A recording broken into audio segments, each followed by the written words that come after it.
Good morning, ladies and gentlemen. I'm Dave Crouch, and this is Policy Talks brought to you each month, usually on the last Friday of the month, by Williamson, Inc., our Chamber of Commerce here in Williamson County. We have a bright-eyed audience here at Columbia State this morning on the beautiful new Columbia State campus. Hope more people will come every time, but we've got a great audience here this morning. I want to welcome our TV audience by way of TV Channel 3.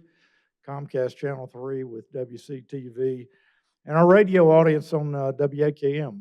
We're glad to have y'all all listening and watching this morning.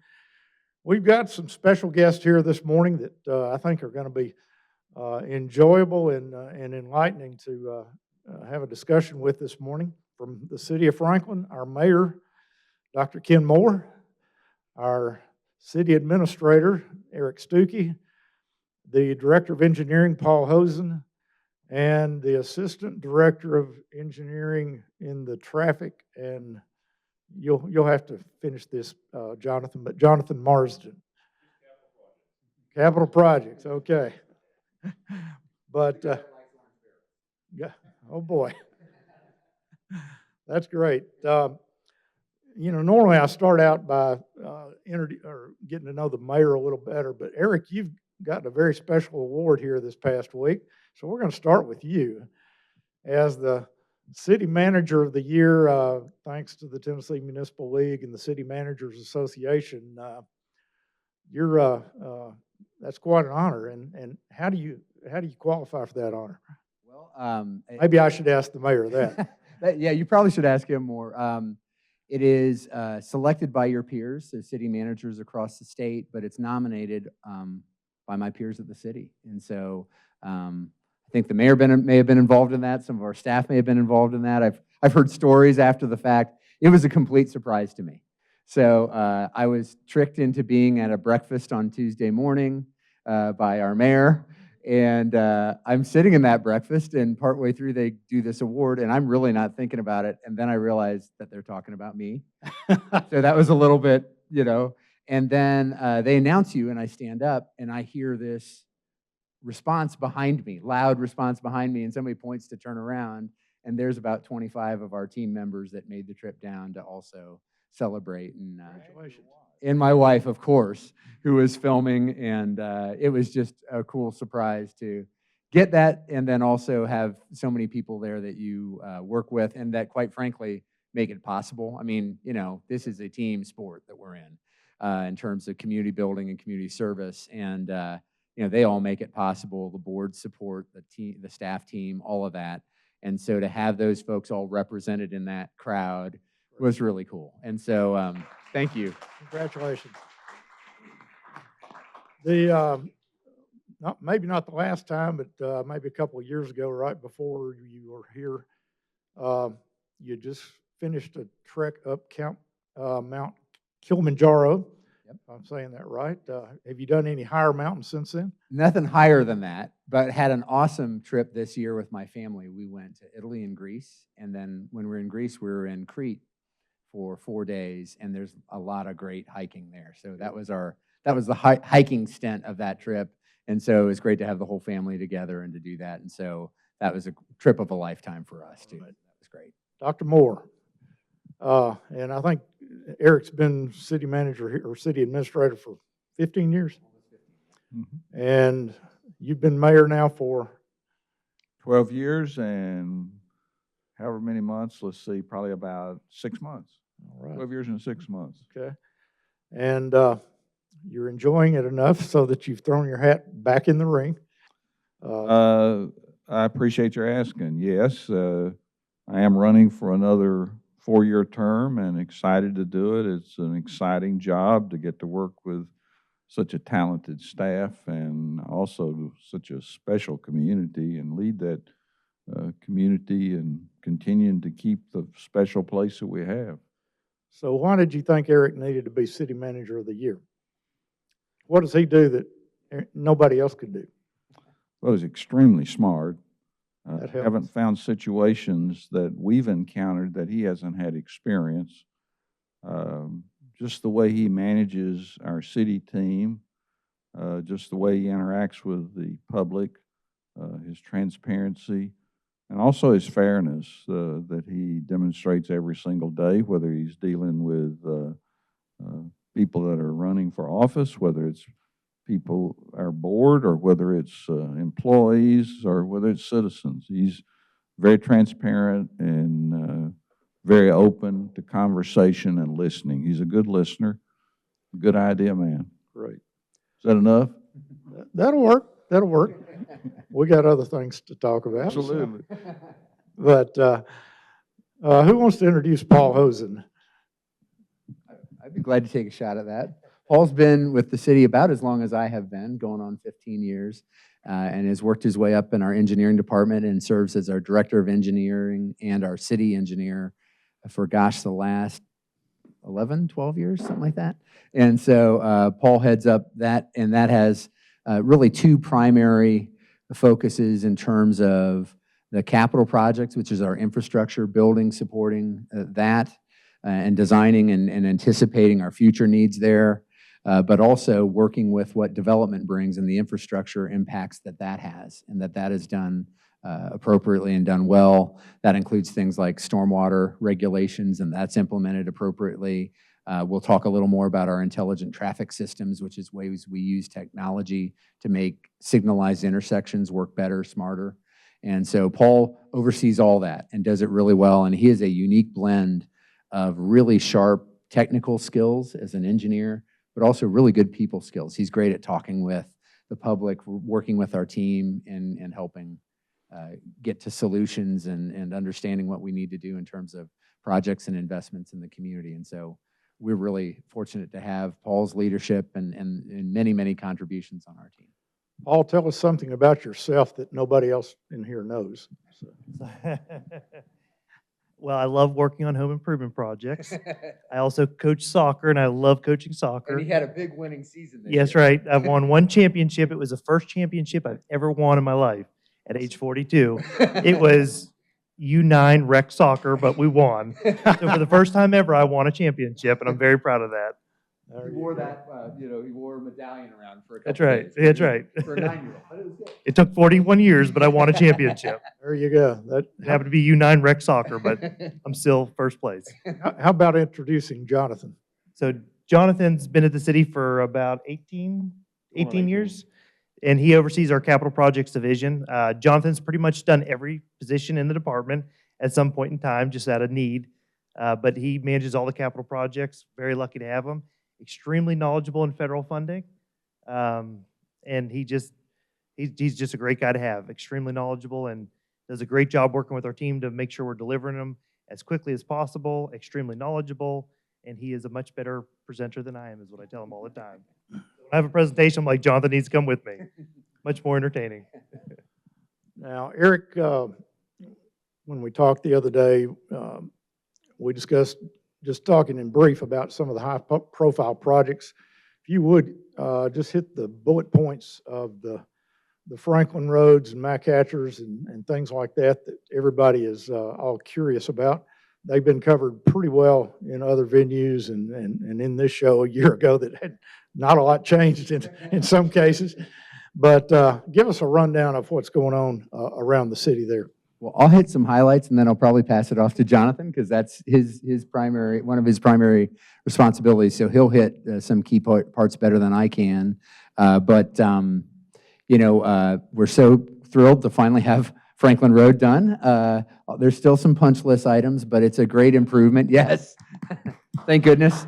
That did take a little longer. We are all feeling the impact of labor shortages and some of the other elements that have made projects harder to deliver, and our contractor and subcontractor was not immune to that. So that project got completed probably 6-7 months after the contracted date, and so we're working with what that means with our relationship with that contractor, but and accountability there. But it is a huge improvement in terms of connectivity with the sidewalks, upgrading all the other infrastructure around it, whether it's stormwater or our utilities, and of course, it makes that a continuous 3-lane road into downtown, and that great connection that we now have out to Harlansdale, out to the factory, out to the sidewalk network that takes you up Liberty to the east. So all of that is really a huge improvement, and glad to have that in place.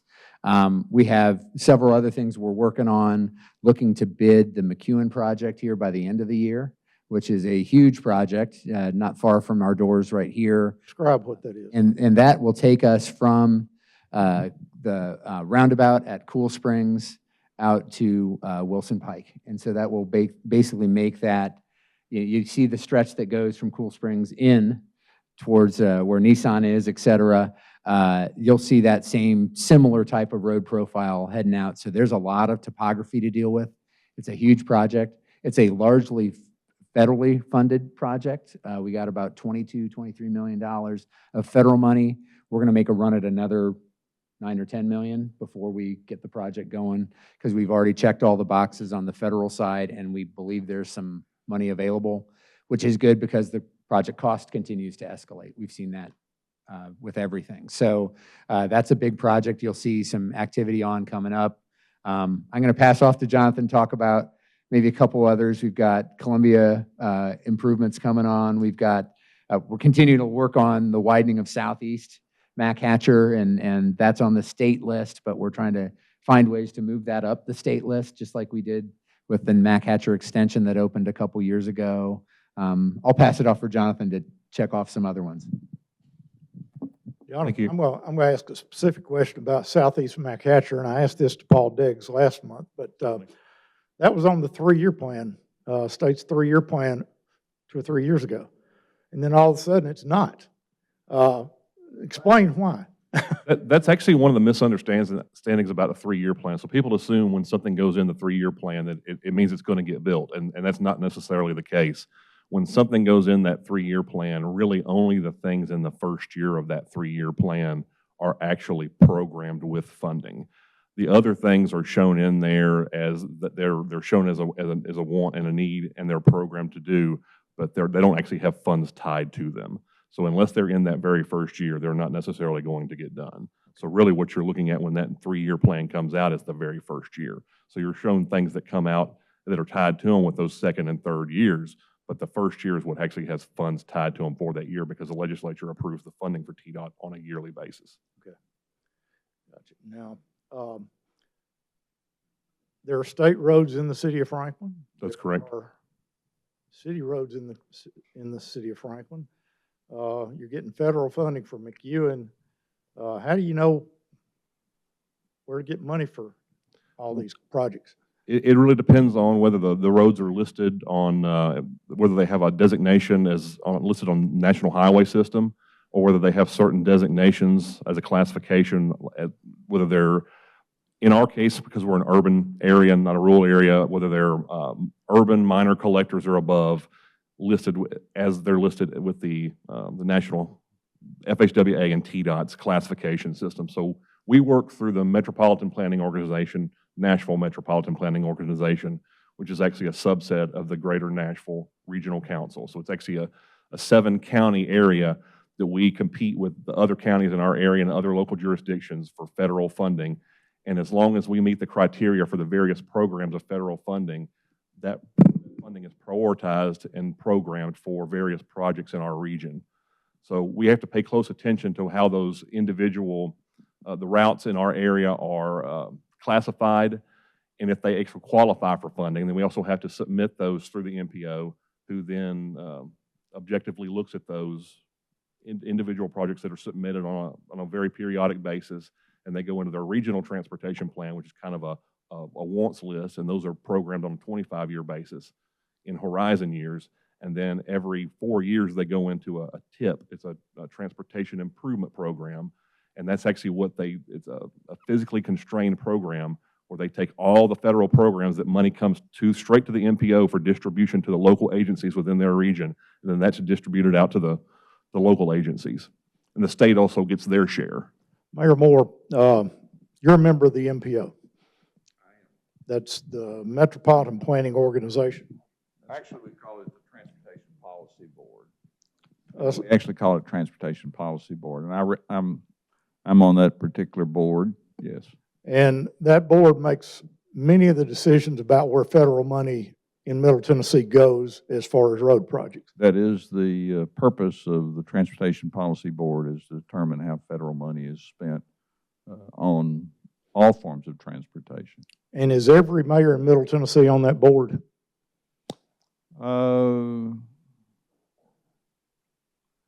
Pretty much every city is on that board, yes. Okay, so how do y'all make decisions? Tell us about that process a little bit, if you will.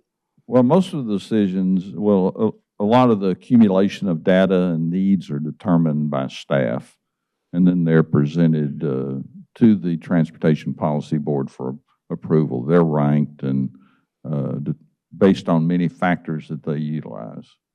Okay. Any color as to factors they look at, or? Well, they would be looking at economic development, congestion mitigation, safety, those type things, generally speaking. Okay. That, so that's one of the policy points that a road project has to go through around here. TDOT's another one, right? Who wants to speak to our relationship with TDOT and how we try to get them to help us out? Well, let me start that now. The real technical expert's going to be Jonathan, because he's got a long lineage with TDOT with his family and, of course, him himself. But I do have the opportunity frequently to interact with Commissioner Ely. I was just meeting with him yesterday with 4 other mayors from the Mayor's Caucus to discuss $3 billion. If you remember, the legislature passed the Transportation Modernization Act, and the General Assembly awarded $3 billion to TDOT for distribution. So they're in the process now of determining where that $3 billion goes. There are 4 different regions, so each region will get $750 million. And what they're asking for now is projects where municipalities would put in money to prioritize that project. Also, that $3 billion, they'll be looking at interstate improvements. They'll be looking at congestion mitigation in urban areas. They'll be looking at improving access to the interstate in rural areas, and so on. But one of the particular programs that is particularly important that we just got briefed on yesterday is the statewide partnership program. And so that statewide partnership program is where we would apply for certain projects that we may have and say, well, for example, Southeast McHatcher, we would consider adding money for design and engineering maybe. And so that would help move that project on up the list. Okay. Jonathan, Paul, anything you want to add to that The state has, funding?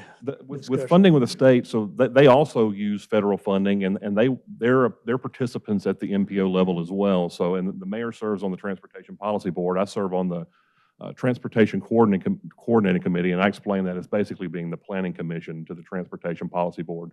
So we help dive into more technical issues and make recommendations to the Transportation Policy Board. And TDOT serves on that committee and helps advise us as well with issues that may be going on at that point. And they bring their plans to us, their 3-year plans, and bring that to the MPO for the MPO to advise them on their 3-year plan and bring that to us for us to at least give our opinion on it. It is their plan. They also produce a STIP, a statewide transportation improvement program, and that's where they prioritize their 3-year plan. And we always talk about the state 3-year plan. It's the STIP. Right. That's where they bring that plan. And then, of course, they prioritize it, and it's theirs to prioritize because it's the state funding that they get our tax money back from the feds. But they also get MPO funding as well, so they do compete at the MPO level for TDOT. So you'll see TDOT as the main sponsor for funding, that's divvied out to the locals. They get that funding as well. But it's also good to have those relationships with TDOT and know that they have programs like local interstate connector funding, like a portion of McEwen. We call it Phase 3, but it's from Carruthers Parkway out to the roundabout. About half of that was built with local interstate connector fund. About $4 million was spent on that, and that's just a state program. It's just state dollars, and that's something that you just apply for. In some of the more rural areas or industrial areas, like SIA funds, state industrial access funds, are helped to build those access roadways. The Goose Creek lighting that we put up a few years ago in the Goose Creek area, the interchange lighting, that is a state fund where it's a 50-50 match. You just apply for the program. State puts a certain amount of funds in there every year, and it's first come, first serve. And that was a program we were successful, applied for, just because we know about the program and others have known about the program. Right. But it's about knowing about those programs and having the connections and working with their staff and successfully putting the right projects with the right funding levels and the right funding programs. So where does the funding for Southeast McCatcher stand? Well, I can touch on it, and I want to add one other just general thought. Well, right now it is a state identified project. And there have been some preliminary design work done on it, but we want to move it into the environmental and the next stage of design. And so that's what we've been pushing on and asking about, and I think that's part of what the mayor was meeting on yesterday, is to look at that kind of high priority project and how we can get that up the list. The extension that was completed a couple years ago, the city put significant money, both real cash, but also lots of staff time and effort to facilitate that project that moved it up that list. And so we plan to essentially try to do the same thing with Southeast. The good thing is it's been identified as a state project. What we've got to do now is create the path with maybe some help locally to get those other state dollars. And we're encouraged to see that there is a pot of state money pushing through the system. So we want to get to the higher on that list. So that'll be our focus. I want to add one thing just generally that we try to look at, because all funding is good, but it's not all equal. And so federal and state money often comes with more strings and hoops to go through. So we have to look at sort of a cost benefit. And this McEwen Forest project's a really good example. We knew it would add probably 1.5 to 2 years to the project, realistically, with the different elements you have to go through. But we could get 20, which 20 may turn into $30 million. And that helps us stretch our local dollars further. That's 2 or 3 projects that we can get done locally and help other places. So in our mind, the scale of that was worth it. Not everything that you might be able to get some dollars in may be worth the hoops and the delay that you have to do to go through those hoops and deal with it. So Jonathan definitely helps us navigate that and think that through. It's a funding strategy component. So we try to use those dollars the smartest way we can, leverage them the best way that helps us free up dollars to do more local projects that we can execute a little quicker. Okay. Anything you want to add to the Goose Creek goings on? Long Lane overpass or any of that? Well, Long Lane we're moving into the right-of-way acquisition, which there's about 40 parcels we have to acquire. So that's going to take some time, probably a couple years to get that knocked out. And then it should be able to move forward with construction from there. Anyone? That's pretty much it. We're finalizing design. Yeah, what I would say is the hardest part of any project is always going to be utility relocation, and we partner with people like Middle Tennessee Electric to help us with that. Atmos Gas, I mean, we're usually moving 6 to 7 utilities at a minimum, and we got to keep services live. And the other part is the right-of-way acquisition, purchasing that. So those take up a significant amount of time. I always tell people, we're not doing roadway projects, we're doing utility projects. Yeah. And then we just put a roadway back when we get done. But we have great partners like Middle Tennessee, Atmos Gas. They are all great to work with, but it gets extremely complicated. And then you're dealing with tons of residents, lots of questions, and that's really the most challenging part of the job. But once you get through with that phase, then we do a utility project and build a beautiful road back. So, Kind of switch gears here. I'm sure, I mean, I love talking about this stuff, but I'm sure some of our audience would just soon we move on to things a little more understandable. But recent years, we've noticed a lot more high-rise buildings or mid-rise buildings going up along I-65. And I think I remember when Jerry Sharber was mayor and Nissan came to town, there was I think maybe an ordinance introduced at that time to allow some of that. It seems like it's accelerated a lot in recent years, and I think that's on purpose. Somebody explain the rationale behind that and why we're seeing that. Is all of Franklin going to look like New York City when this is over with, or what's the overall plan here? I'll do a little introduction, then I think Paul can talk a little more about it. But first of all, we try to align land use planning and transportation planning together because land use drives the demands on the roads. So we try to make those sync up with each other and connect. And we do try to align more intense land uses with where the infrastructure is most robust. So that's part of what we do. We also do traffic studies associated with all of the developments so we understand its impact, and those are studies performed by a third party. They're not performed just like the developer handing us a study and saying this is what it ought to be. We have some independence there to help make sure we're fully realizing the impact. Paul really works with that closely and coordinates the planning and land use component with the transportation planning. So you want to talk a little more about that? Yeah, so we try to keep it updated, and so we look at what the proposed land uses are, and then we link that with infrastructure. And it's not just roadways, it's also water and sewer, electric, gas, all the above. And where does it make sense to build density? It's obviously is focused very much in the Cool Springs area, the Goose Creek area along that interstate corridor, and that's where we continue to invest funding. The Board of Mayor and Aldermen have invested a significant amount of funding there. The other thing that I'd say too is a lot of people think cities build all the infrastructure. We don't. A lot of the development builds the infrastructure. So when they come in, there's obviously a lot of off-site improvements are required to do, and they typically get the density, but they also have to build a significant amount of off-site infrastructure to help build the city. But it's really built by the private development world, widening Carruthers Parkway, installing water lines, sewer lines, all the above. So they do a great job, and it's truly a partnership. Now, I spent a couple years on the Planning Commission in the mid-90s, and I asked Planning Department, Engineering Department, somebody at that time, I said, don't y'all have software that tells us whether we need 2 lanes, 3 lanes, 4 lanes, based on the density of the zoning up and down this corridor? And at that time, they thought I was crazy. Does that exist now? Is artificial intelligence getting us any closer to being able to plan roads that don't have, what do you call it, Class F traffic jams and that sort of thing? Yeah, we have a button for everything in America. You just push a button and it automatically tells you what to build. No, we do have a model of the city that models our traffic and transportation system, and we try to link that with land use and proposed land use. It's not perfect, so you still have to use, judgment calls on to what it should be, what it shouldn't be, and we look at that constantly.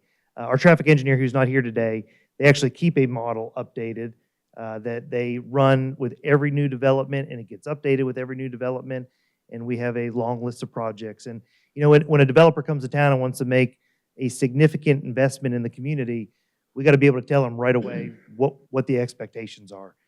They want to make a huge investment, and we want to make it as predictable as possible for them. So for the most part, we know pretty much what they need to do, and then we validate that with a traffic study done by the developer.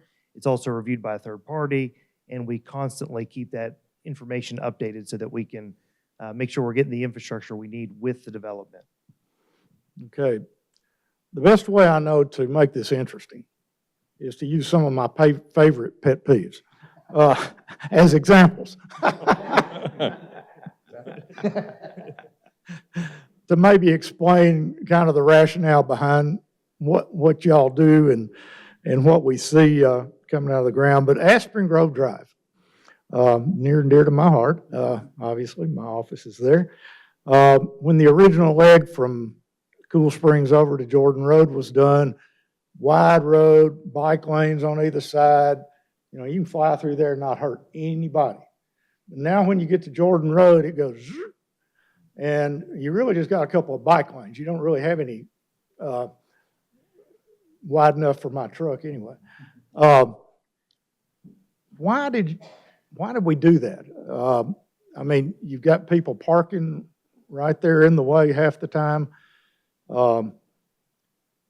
It just, you go from one extreme to the other, when you go through that stop sign. So tell us the rationale there and why. So Jordan Road was actually one of the first projects I worked on when I came to the city of Franklin 15 years ago. And Alderman Peterson always says there's a lot of good projects, worthy projects, but limited funding.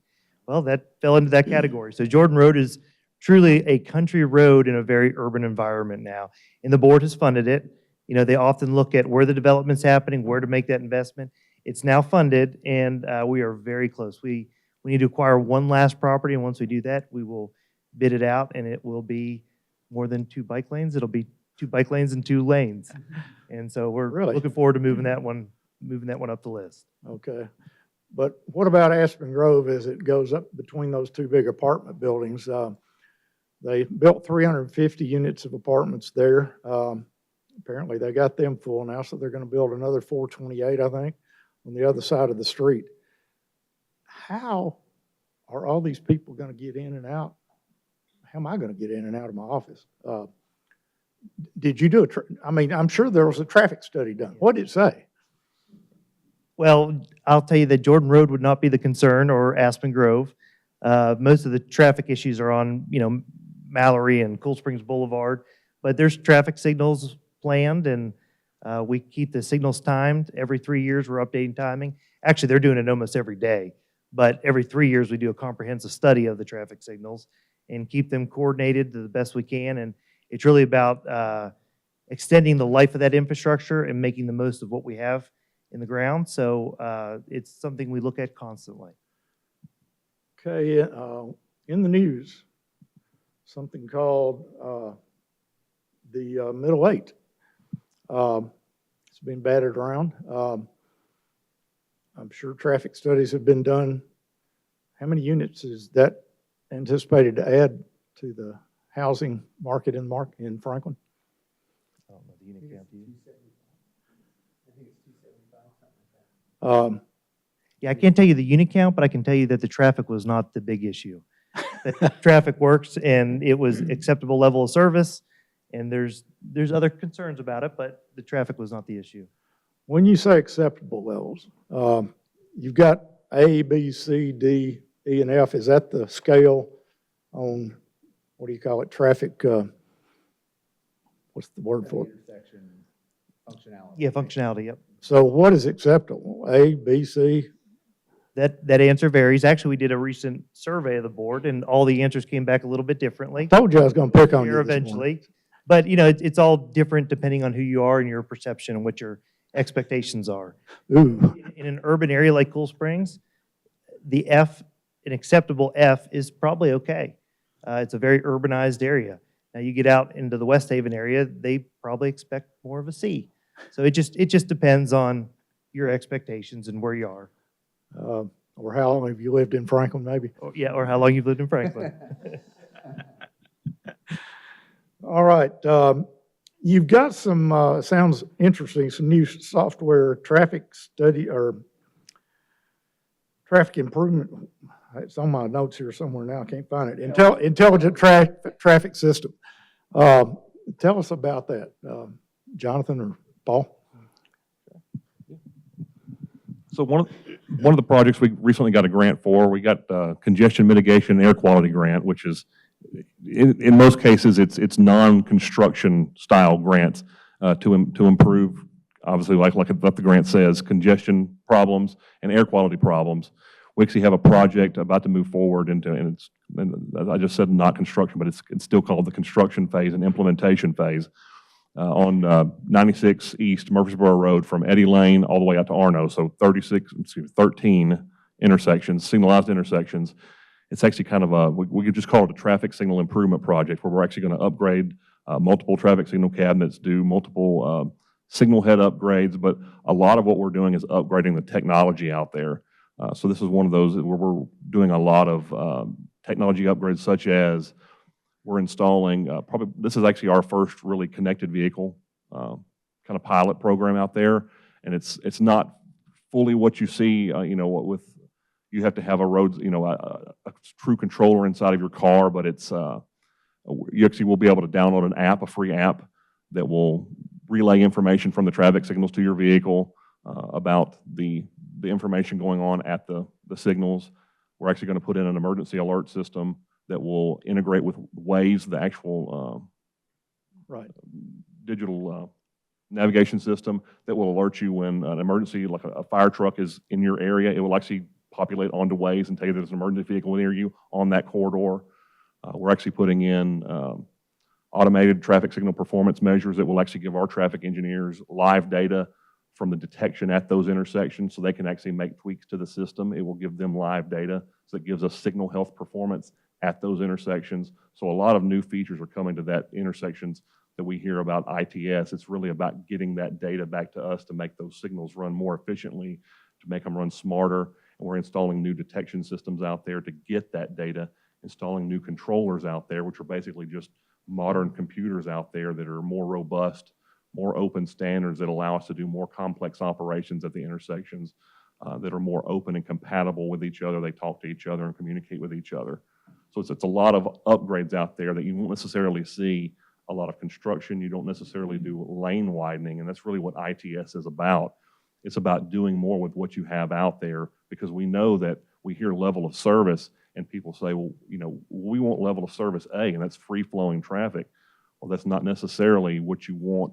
It's kind of counterintuitive. We can do that, but do you really want a Murfreesboro road that's 18 lanes wide? No, I don't think anybody really wants that. I mean, if you're driving it, yeah, you'd love to have the luxury lanes where you're cruising down that, but think about the pedestrian trying to cross that. We want to make the most efficient use of those lanes. So that's what ITS is about squeezing the most efficient use out of every asset that you have. So that's what we're trying to do with that particular project. And we're doing little things all over town, whether that be with radar detection, so we don't necessarily have to install infrastructure in the ground anymore. We've got radar detectors all over town. We've got cameras to monitor traffic and relay information back to our center. Back in 2021, we completed an adaptive signal project out in the Cool Springs area with federal funds, and at 19 intersections in Cool Springs, it actually allows the traffic signal system. They communicate with the other 18 intersections, and it actually steps the timing levels up and down automatically to accommodate traffic level increases real time, whereas it would only adjust a plan based on what we have inputted. This actually takes parameters that we input and automatically adjusts based on traffic level changes. So you're seeing all of those changes in there to help accommodate those changes out in the field. So this intelligent traffic system is responsible for our traffic light cycles getting longer and longer and longer. Or shorter and shorter. They adjust to the point. That's the idea.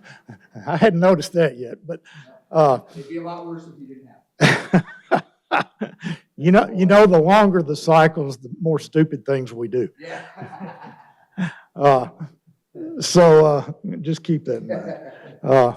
That'll be the last of my pet peeves this morning. So the interesting stuff, the cameras we see around town now, who's watching those? Who gets to see those? Our Traffic Operations Center. Brandy's not over there spying on us, or Well, you Ken Moore. You can go online and see it, right? Yeah, you get online and see them. Yeah. So it's funny, when I first got to the city, I think we had about 5 signals connected and maybe 2 cameras, and now they have gone above and beyond my expectations. We have almost every traffic signal is connected back to the Traffic Operations Center. How many is it, 130? We actually have 134 signals, and 132 are connected to our TOC. Yeah, so they sit in their office now. Before, you used to go visit every traffic cabinet and manually input the timing. Now they sit in their office, and as they get a complaint, they can monitor it with video, and then they can make changes on the fly, and we have people fully dedicated to doing that.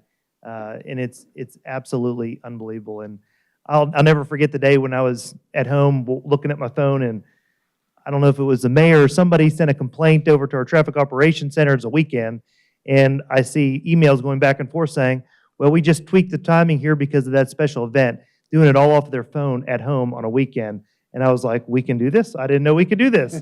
This is amazing. So technology is a huge part in facilitating traffic operations. And where do we go to see that? So if you're ever, if you're ever in City Hall, just stop one of us and we'll take you down to the Traffic Operations Center. And you'll see the big screens and the technology they use. They even have a traffic signal cabinet in that room that they can use to adjust things and understand how that would work in the field.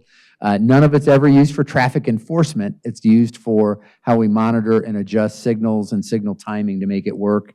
We've had incidents where, say, the interstate is blocked because of a bad accident or something like that, and we'll adjust timings on the alternate routes to accommodate the flow that's getting pushed to a Carruthers or one of the other roads. So we, like they said, we can do it real time. We can respond to what's going on, whether it's a unique circumstance like a festival or some shutdown of the highway, or day to day where we just have volume higher at certain times and you start to adjust for that flow to make the intersection work as efficiently as you can. And this is a technology that a city our size, is pretty unusual for a city our size to have that level of sophistication. So it's something that has been built over many, many years by a lot of folks to make it happen. And we're really glad to have it because it does make the investment that we have work as well as it can.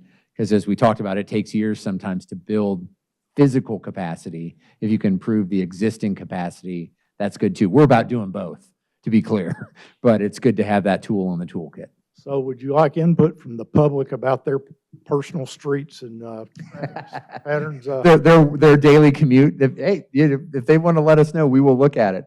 Our traffic engineering staff is very responsive. We hear from neighborhoods about concerns. We work with them. We have a neighborhood traffic calming program that we work with people if they feel like there's a speed issue or a cut-through issue. We can look at what the options are, but we don't do any of those without the approval of a majority of the neighborhood. Like the impacted neighbors need to weigh in. Right. But we do interact with citizens a lot of times on their specific concerns about their neighborhood or different elements. So it is a big part of the service. Adam joined us maybe 3 or 4 years ago, is a really great, I mean, he's as good as they get for traffic engineers and really. What's his Which is background, if you don't mind? It's been all traffic, transportation. He I mean, from the consulting world. consulting world, yep. I mean, it's almost technology, but he's been doing it as a consultant for many, many years. He actually worked in Florida and had 3 adaptive signals before they were ever, 3 adaptive signal systems before it was really a big thing. And we hired him as a consultant to help us implement the adaptive system. And then ultimately, Jonathan was able to convince him to join the city, which we were very lucky to have him. Good. Extremely lucky. Good. Mr. Mayor, when's the election? October 24th. Early voting starts October the 4th. So if you're reelected, is anything going to change? I think the way I would answer that is we live in a very special place, and my goal is to keep Franklin that special place where people want to live, work, raise their family, play, worship. Mm-hmm. So, we have so much long-range planning. There is going to be no drastic change if I'm reelected. We'll just continue to implement the planning that we've done for so many years already, whether it's transportation, water, sewer, all those things we're planned out a long way ahead of where we are today. How long is Eric going to be around? Well, I've got a chain on his ankle, and the chain's pretty long.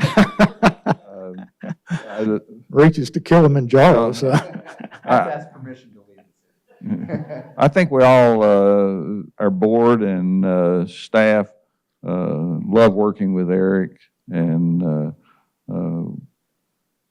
getting the designation as City Manager of the Year is pretty special.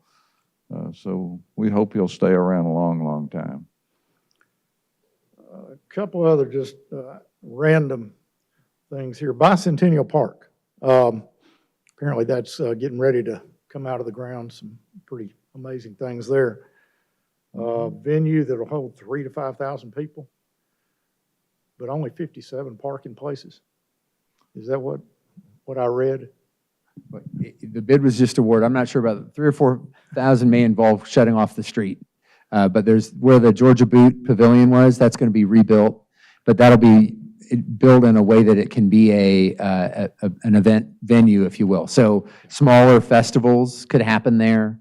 You've seen the food truck festival, Eat the Street, that's been going on for several years. Right. That gives you a taste of that you could put a lot of people in that area and have the feel and proximity to downtown, but not have to shut down downtown streets to do it. Right. So that's really the opportunity. We've done elements of it. The Point Park is already a starter on Bicentennial Park, but we've awarded that. That'll start by the end of, I don't know, soon, because we've awarded the bid just 2 weeks ago. So yeah, so by the end of the year, that'll be up and going as a project. You add some parking, but you've got the downtown to feed off of in terms of the parking decks and those elements to help serve it, especially for community events that tend to happen Right. evenings, weekends, that kind of thing. So I think it's a good fit. There's a huge spillover parking area that can be used for special events where we're going to grade it out, and, if we need to park them there, we can, as long as it's not raining, it'll be just fine. So Gotcha. it'll be great. We understand about rain, so. Ann Peterson. That's all right. You've been an alderman now for how many years? 16 years, And have you been on the planning commission for longer than that? much longer than that. I haven't counted those numbers up. Yeah. So, if you could change anything about the city of Franklin, here's an opportunity to give the mayor some advice. I know you don't ever do that, but what would you change? Oh, gosh, there's so much good going on around here. I can't really come up with something I would just change right away. But, there are always things that we can improve. No question about that. And we've got so many projects that are going on that will be interesting whenever they get done. And you can see from, just being able to open the Mac Hatcher, Northwest and everything. That was tremendous. And the city did put extra money in that to kind of, push the state to do something about it.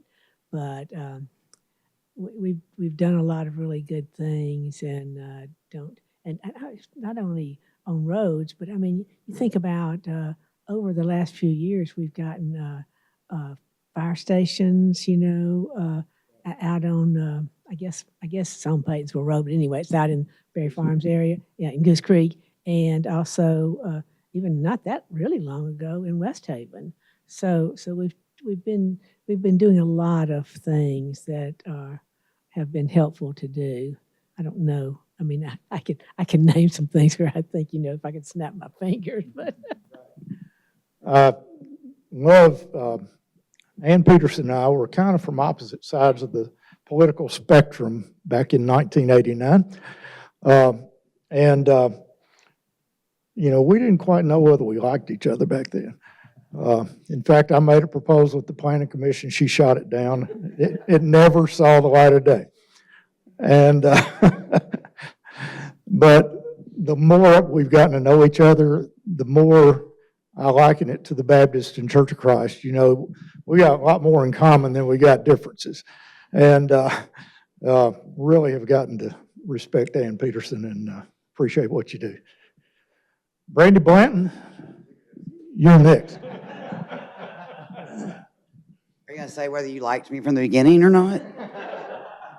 From that day at One Stop Market, Mm-hmm. where I was in front of you in line, and I turned around and looked at you, and you looked at me, and we've been friends ever since. We have indeed. So I don't think we And your wife was my next door neighbor for a brief time. true. So what would you change about the city of Franklin? So I had a moment to think, but it's going to go back to a conversation that we had out in the lobby earlier, and I was so glad you agreed with me. There was a project that was put on the CIP. Jonathan and Paul can go ahead and laugh. A couple of years back, when Pearl was alive, actually, and it is for the intersection at Royal Oaks, which turns into Mallory Lane and Liberty Pike, directly around Centennial High School, and right by the entrance to my subdivision. So I'm very familiar. where they want to retrofit a 2-lane roundabout. And also, because my subdivision is very close, another smaller roundabout there. It got approved and was in the capital improvement list, much to my dismay. But fortunately, as we had the new alderman reelected 2 years ago, it was asked, are there any projects we want to reconsider now that we have kind of some new thinkers, and I had some people on my side. So I just really feel, I know that roundabouts are a great way to move vehicles. I think retrofitting a roundabout in that area, to me, you agree, there's 1,800 plus Centennial High School students. There is a very large hill in Royal Oaks that would feed into that, and I just think it would be an absolute nightmare. So that's what I want to change. I want it off the list. And let's see, 25% of those Centennial High School students learn to drive each year, right? I would agree with that, sure. And a lot of them walk. So a roundabout there would be you'd need a camera there that you could sell the videos to America's Funniest Videos if you put a roundabout there. I would love to ask your son, who is a Centennial graduate, what he thinks about that. Johnny? Thumbs down, thumbs down. We've got some Centennial grads over here. We'll just ask them that while we've got them. And got some college kids here that stand up, young men, and we'll get some wisdom from the younger crew here. Ethan Flug. Couple things. I did go to Centennial. I also live in McKay's Mill right there, and I don't know if the science or data backs it up, but it seems like we had one person hit that McKay's Mill sign, and then now it happened twice in like 2 weeks, like 3 months ago, and it's still not cleaned up. So I'm very concerned just with family visiting when they're like, how does a roundabout work, especially by the fire department over there. Just going to Centennial in the morning around 7:30, it's a nightmare. And so I'm curious to see if the data with a roundabout really backs up the potential efficiency that could come. Now, what are you doing this summer, Ethan?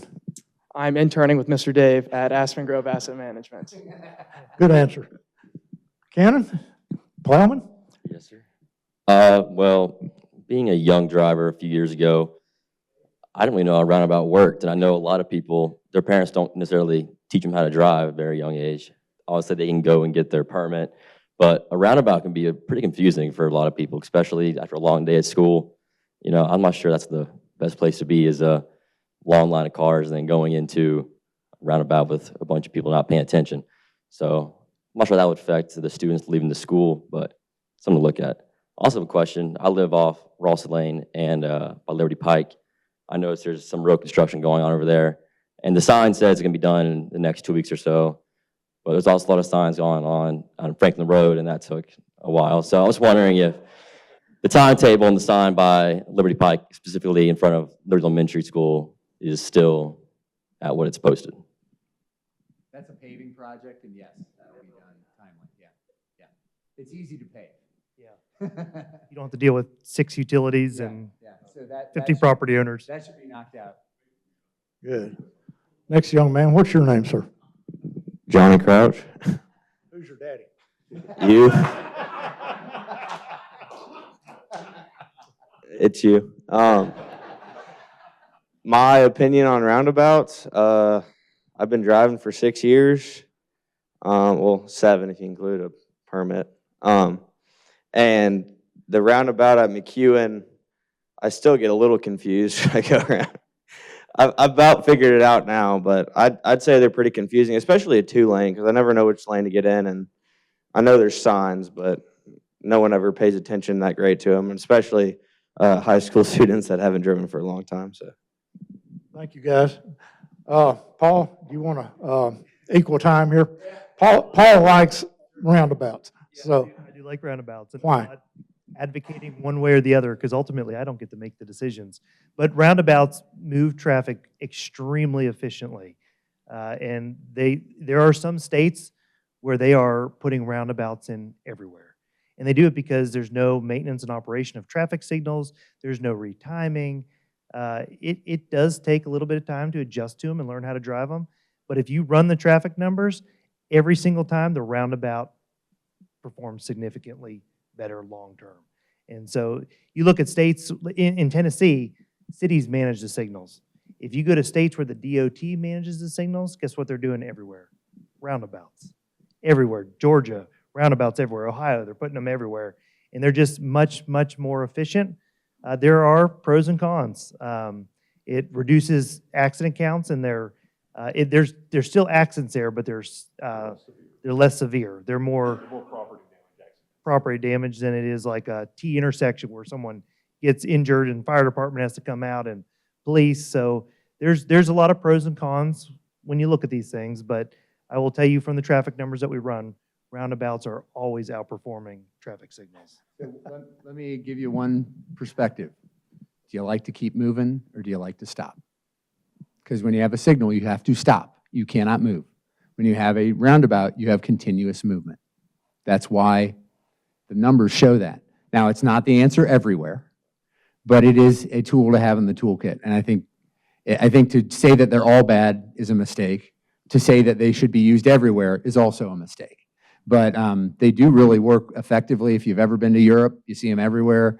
And the fact that you continuously move is why they're seen as a really viable option in some of these places. And that's generally why they win when you look at their technical merits, is when you come to the peak conditions. So you look at a Cool Springs area during the peak condition, like in the afternoon rush hour, any intersection's probably going to be at capacity. So when you're talking about capacity, how much the lane itself can hold, it's going to back up. Anything's going to back up when the lane itself, the roadway, is at capacity. Everything's going to back up. So if you say the roundabout's going to fail, the signal's going to fail, stop sign's going to fail. Some of them may fail worse than other ones. But when you look at the other 22 hours of the day or the other 20 hours a day, if you're looking at morning peak as well, you have to remember that when there's less traffic, a four-way stop, everybody has to stop. So you're looking at stop conditions for everybody all the time. For a traffic signal, you're looking at least two directions having to stop every time. For a roundabout, you're looking at no one having to stop in those lesser conditions, or at least most people not having to stop in those lesser conditions. So that's where the technical merits typically win out. Now, like Eric said, it may not be the right situation. You may not want that particular intersection in that area for a particular reason. That's fine. But like Paul said, there's a lot of states now that actually will require you to go through and a roundabout first policy and prove that why you don't or why it's not applicable at that location. Then you move down to the next selection criteria for the next intersection. Mindy Tate's got a quick question. So transportation isn't only about the pavement on the road, it's about other forms of moving people and sidewalks and multimodal. So I think that's one of the reasons Franklin Road was so wanted, is the connectivity it provides. What's the missing link in connectivity in Franklin? From a bike and ped standpoint, so pretty much every project we do, there's a bike and ped aspect integrated into it. Also, our Parks Department has a park master plan, which Lisa Clayton helped develop. She's our Parks Director, and it's a greenway network that it links up with neighborhoods, commercial nodes, the transportation system, and the two plans are very, very well coordinated. The missing link, I think that's opinion-based. I mean, I'd personally like to see a lot more greenways, but I will say the city has made a huge effort under Eric. We have a sidewalk gap project or funding that when we get these complaints from residents of, oh, I just wish that sidewalk would go another 200-300 feet, that we get to have a funding source to go fill that in, which connects, again, the residential areas to the commercial nodes. Thank you, Paul. We are out of time. Out of time. And I've got to thank several people for making this all happen. Columbia State, first of all. Mary Beth Shalley is the one that makes things happen around here. We'll give Dr. Lampley a little credit. Creed and his team from WCTV, Tom and the crew at WAKM. Vanderbilt University, Lynn Maddox, we appreciate your financial assistance, and AT&T with Dennis Wagner. also helping financially. The Good Food Group, or is it Lions Leadership? I'm losing track, but your local McDonald's is supplying free coffee for these efforts every month, and we appreciate that hospitality they offer.